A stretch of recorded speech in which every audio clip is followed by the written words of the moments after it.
തിരുവനന്തപുരം പൗടിക്കുണം പാണൻപിള്ള സുഭാഷ് നഗറിലാണ് ആരാധിക എന്ന് പറയുന്ന ഈ ബാലിക കഴുത്തിൽ റിബൺ കുരുങ്ങിയ നിലയിൽ ഈ ജനലിൽ ഇന്നലെ 2 മണിയോടെ കാണപ്പെട്ടത്. കുട്ടി അടുത്ത വീട്ടിൽ അതിൻ്റെ അനുജത്തിയുമായി കളിച്ചുകൊണ്ടിരിക്കുകയായിരുന്നു. രാവിലെയുള്ള ഡാൻസ് ക്ലാസ് കഴിഞ്ഞതിന് ശേഷം ഉച്ചയ്ക്ക് വീട്ടിലേക്ക് എത്തിയതാണ്. അച്ഛനും അമ്മയും വീട്ടിൽ ഉണ്ടായിരുന്നില്ല. അമ്മയ്ക്ക് ഏതോ പ്രൈവറ്റ് ഹോസ്പിറ്റലിൽ ചെറിയ ജോലി എന്തോ ഉണ്ട്. അച്ഛൻ ഡ്രൈവറാണ്. ഈ അവസരത്തിലൊക്കെ അയൽപക്കത്തെ വീട്ടിലാണ് കുട്ടികൾ ഉണ്ടാകാറ്. അവിടുത്തെ ചേച്ചി നമ്മളോട് സംസാരിക്കുകയുണ്ടായി. അവിടെ ഇരുന്ന് കളിച്ചു.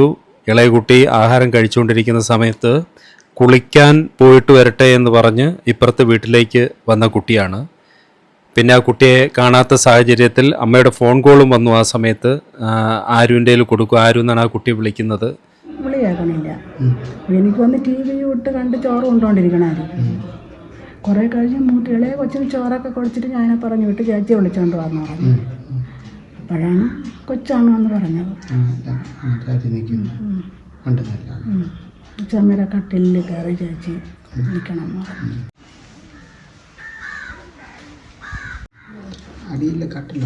കട്ടിലിൽ തന്നെ നിന്നത്.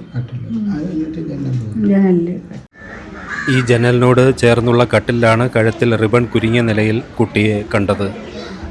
കുട്ടി വളരെ അത്യാസന്ന നിലയിലാവുകയും അവിടെ നിന്ന് ദൂരേക്ക് ഉള്ള ഹോസ്പിറ്റലിലേക്ക് കൊണ്ടുവരാൻ കുറച്ച് സമയം എന്തായാലും എടുത്തിട്ടുണ്ടാവണം.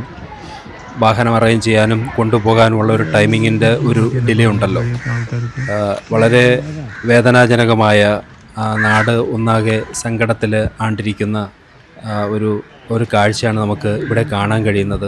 ആ വീട്ടിൻ്റെ ചുറ്റുപാടും ഇതുപോലെ ധാരാളം വേണ്ടുന്നതും വേണ്ടാത്തതുമായിട്ടുള്ള സാധനങ്ങളെ കൂട്ടി ഇട്ടിരിക്കുന്ന അവസ്ഥയാണ്.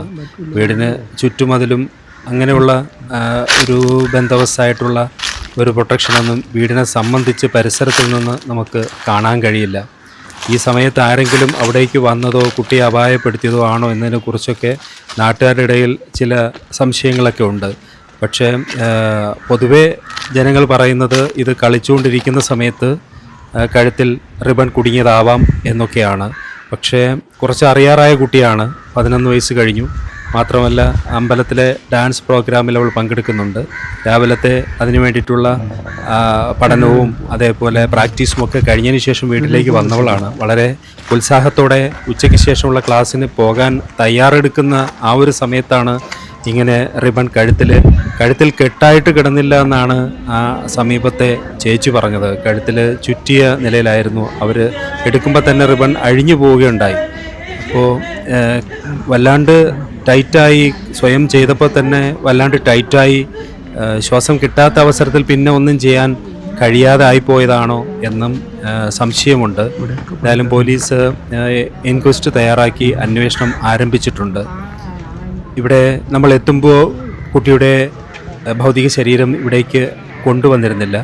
ഈ ഭാഗത്തൊക്കെ കഴിഞ്ഞ 2 ദിവസത്തിന് മുമ്പ്, അതായത് ഇന്നലെ ഞായറാഴ്ചയായിരുന്നു, ഇന്നലെ പണിക്കാരുണ്ടായിരുന്നില്ല.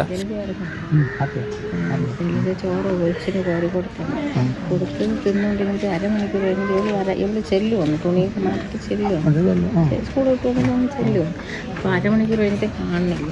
അങ്ങനെ ഇവള് പറഞ്ഞു, ജലജ പറഞ്ഞെന്ന് മക്കളെ ചാച്ചി ചെന്ന് നോക്കി. ചാച്ചി വന്നില്ലല്ലോ ഇങ്ങോട്ട്. മക്കളൊന്ന് ചാച്ചി നോക്കിയിട്ട് വന്നു. അപ്പോൾ ഇവള് വന്നപ്പോൾ ഇവളിങ്ങനെ നമ്മളിപ്പോൾ നിൽക്കുന്നത് അയൽപക്കത്തെ വീടാണ്. ഇവിടെ ആണ് കുട്ടി കളിക്കാനും ആഹാരം കഴിക്കാനും ഒക്കെ വരുന്നതും.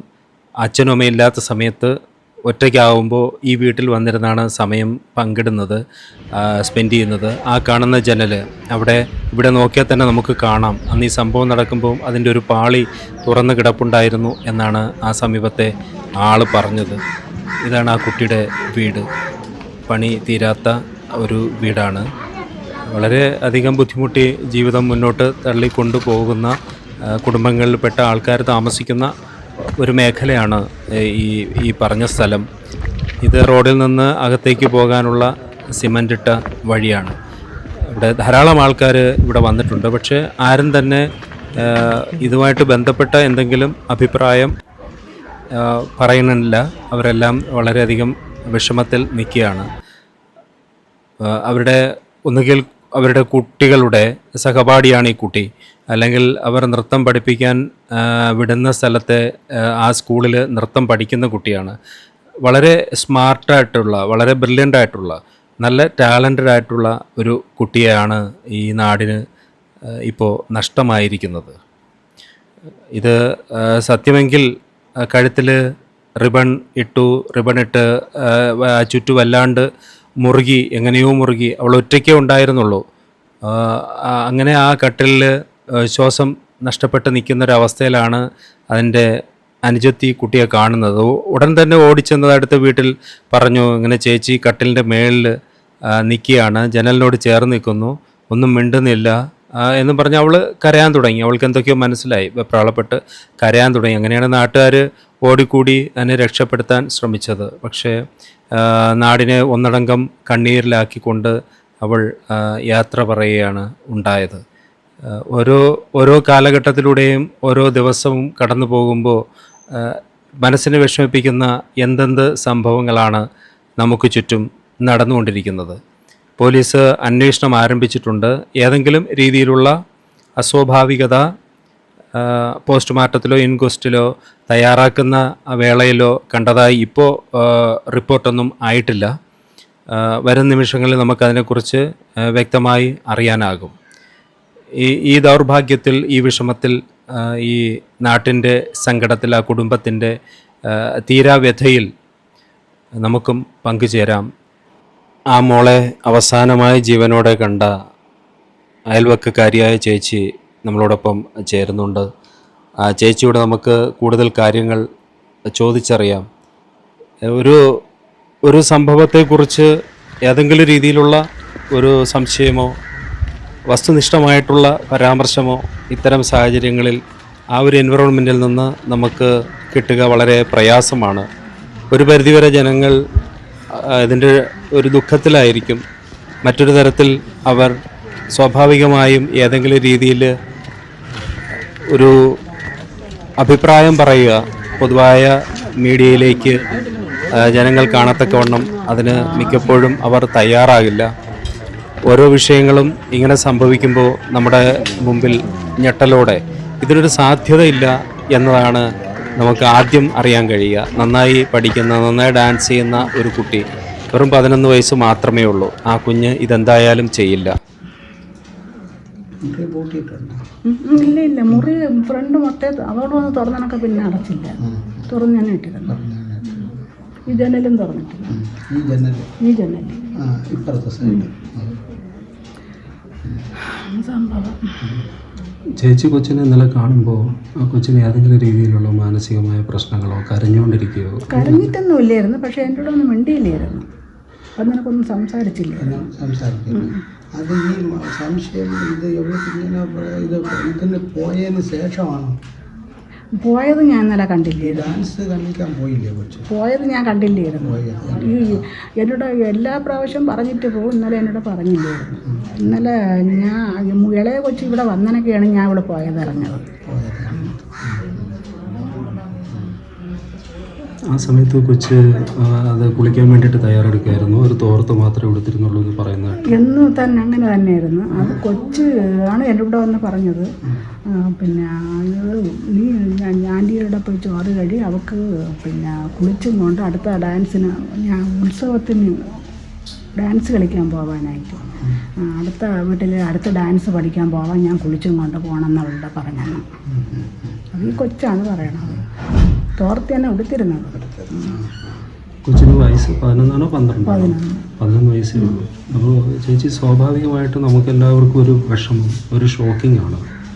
ഈ കൊച്ചുകുട്ടി ഇതിങ്ങനെ ചെയ്തുവല്ലോ എന്ന് ഓർത്ത് ബോധപൂർവം അതിന് ചെയ്യാനുള്ള ഒരു പ്രായമായിട്ടുമില്ല. എന്നാൽ അത് ജനലിൽ ഇങ്ങനെ റിബൺ കെട്ടി കളിച്ചതാവാനും ഒരു ചാൻസ് ഇല്ല. കളിച്ചത് തന്നെയാണ്. കാരണം കഴുത്തിൽ ചുറ്റിയാണ് വെച്ചിരുന്നത്. ഓ, കുരുക്കല്ല. അതല്ല എന്നൊക്കെ ഇപ്പം പറയണം. ഇത് കൊച്ചിനെ എടുത്തപ്പോഴേ ഇത് റിബണം കഴിഞ്ഞു, ഇതൊന്നും ആയിപ്പോയിരുന്നു. അപ്പം കഴുത്തിൽ അത് ചുറ്റിയപ്പം ശാല ഇറിവിയൊക്കെ കണ്ട പോയതായിരിക്കാം. ചുറ്റിയാണ് വെച്ചിരുന്നതെന്നൊക്കെ പറയണം. അതേ എനിക്കറിയാം, ഞാൻ കണ്ടില്ലല്ലോ. കയറി നോക്കിയപ്പോൾ നിൽക്കണതല്ലേ കണ്ടുള്ളൂ. അപ്പോൾ ഞാൻ നമ്മൾ പിന്നെ അഴിച്ചപ്പോൾ അഴിക്കണ്ടായിരുന്നു. അതിനിടയ്ക്ക് റിബൺ ചുറ്റാണ് മേളിൽ കെട്ടിയിട്ട് കഴുത്ത് ചുറ്റിയതായിട്ട് ഓക്കെ ചേച്ചി ഓക്കെ. ഇവിടെ പിന്നെ വേറെ ആരൊക്കെ ഉള്ള ചേച്ചിയോടൊപ്പം? ഞാനും 2 മക്കളും എൻ്റെ ഹസ്ബൻഡും. അവരൊക്കെ എന്ത് ചെയ്യുന്നു മക്കളൊക്കെ? മക്കൾ ഇന്നലെ എല്ലാവരും ഇവിടെ ഉണ്ടായിരുന്നു. ആൺകുട്ടികളോ പെൺകുട്ടികളോ? ആണാണ്. അവർക്കൊക്കെ എത്ര വയസ്സുണ്ട്? അവർക്ക് മൂത്തയാളിന് 30 വയസ്സായി, ഇളയാളിന് 28 വയസ്സായി. ഈ കൊച്ചുങ്ങളെ അവരെവിടെ പോകുമ്പോഴും ഇവിടെ ഏൽപ്പിച്ചിട്ട് പോകും? ഇവിടെ അവർ ഏൽപ്പിക്കൂല, അവർ വരും. അപ്പുറം ഇല്ല, അവർ പോകുമ്പോൾ അവരിങ്ങി വരും. അല്ലെങ്കിൽ അവിടെ ഈ ജനലും തുറന്നിട്ട് TV ഇട്ട് കണ്ടുകൊണ്ടിരിക്കും. അപ്പോൾ എനിക്ക് കാണാം അവരെ. അപ്പോൾ ഞാൻ അപ്പോഴപ്പോഴൊക്കെ അവരെ വിളിച്ച് സംസാരിക്കും. ചിലപ്പോൾ ചോറെടുത്ത് ഇവിടെ കൊണ്ടുവച്ച് കഴിക്കും, അല്ലെങ്കിൽ ഇവിടുന്ന് കഴിക്കും. അങ്ങനെ ആയിരുന്നു ഇതുവരേക്കും. ചേച്ചിയുടെ പേരെന്തുവാ? എൻ്റെ പേര് ജലജകുമാരി. ജലജകുമാരി. ചേച്ചി ഇവിടെ തന്നെയാണ്, അല്ല ജോലിക്കൊന്നും? ഇല്ല, ഞാൻ ഇരട്ട വെളുത്ത ഇവിടെ തന്നെയാണ് ജോലിക്കുന്നത്. അപ്പോൾ ഈ ഒരു വിഷയത്തിലെ ചേച്ചി, ഈ ഒരു ഷോക്കിങ്ങിൽ നമുക്ക് എന്തെങ്കിലും ചിന്തിച്ചെടുക്കാൻ പറ്റുന്നുണ്ടോ? മീൻസ് കളിച്ചിട്ട് ഇങ്ങനെ സംഭവിച്ചതാവാം. എനിക്ക് കളിച്ചിട്ടെന്ന് തന്നെയാണ് തോന്നുന്നത്. കാരണം അവൾക്ക് ഭയങ്കര ഡാൻസ് കളിയും കാര്യങ്ങളും ഒക്കെയാണ്. ഡാൻസ് കളിച്ചിട്ട് വന്നത് അടുത്ത് കളിക്കാൻ പോകാൻ ഇവിടെ ഒറ്റയ്ക്ക് ഡാൻസ് കളിക്കും. സിറ്റ് ഔട്ടിലൊക്കെ വന്ന് കളിക്കാൻ വേണ്ടിയിട്ടുണ്ട്. എപ്പോഴും പാട്ട് കേട്ടോ അപ്പോഴവൾ ഡാൻസ് കളിച്ചിരിക്കും. ഇവിടെയും പിന്നെ ഇവിടെ പാട്ടിടുമ്പം സന്ധ്യ ആകുമ്പോൾ ഇവിടെ വന്ന് ഡാൻസ് കളിക്കും. ഒറ്റയ്ക്ക് കളിക്കുള്ളൂ. 5 മിനിറ്റ് എവിടെയെങ്കിലും നിൽക്കാമെങ്കിൽ അപ്പോഴവൾ കൈയും കാലും ഒക്കെ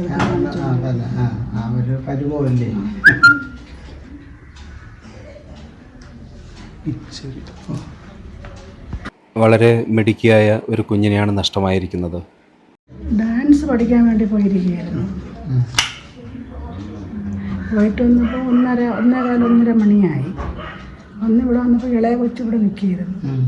അതുമായിട്ട് 2 കൂടെ അപ്പുറത്തങ്ങ് പോയിട്ട് കുറച്ച് കഴിഞ്ഞപ്പം ഇളയ കൊച്ചു വീണ്ടും ഇവിടെ വന്നു. ഇവിടെ വന്ന് എൻ്റെ ഒന്ന് ചോറ് വാങ്ങിച്ച് തിന്നാൻ ചേച്ചി പറഞ്ഞെന്ന് പറഞ്ഞു. ചോറ് വാങ്ങിച്ച് തിന്ന് അങ്ങനെ എതിർത്തപ്പോൾ ഇങ്ങനെ അവളെ അമ്മ ആശുപത്രിയിൽ നിന്ന് ഫോൺ വിളിച്ചപ്പോൾ ഞാൻ ഈ കൊച്ചിനെ കിടന്നപ്പോൾ ഇതിൻ്റെ ഫോൺ കൊടുക്കാൻ പറഞ്ഞു ആരും എൻ്റെ കയ്യിൽ. എന്നെ വിളിച്ചപ്പം വിളിയാക്കണില്ല.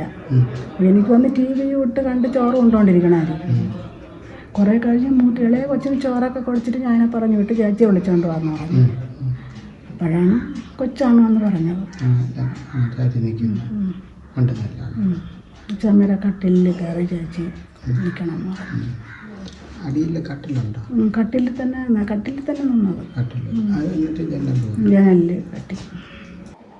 എല്ലാവരും അങ്ങനെ തന്നെയാണ് അനുമാനിക്കുന്നത്. ജനലിൽ കുരുക്കിട്ട് കഴുത്തിൽ റിബൺ ചുറ്റിപ്പോയിട്ടുണ്ടാവും, അങ്ങനെ ശ്വാസം മുട്ടി മരിച്ചതാവാം എന്ന്. എന്തായാലും അന്വേഷണം നടക്കട്ടെ, സത്യമെന്തെന്ന് പുറത്തു വരട്ടെ. സ്നേഹപൂർവ്വം, സാഫ്രോൺ.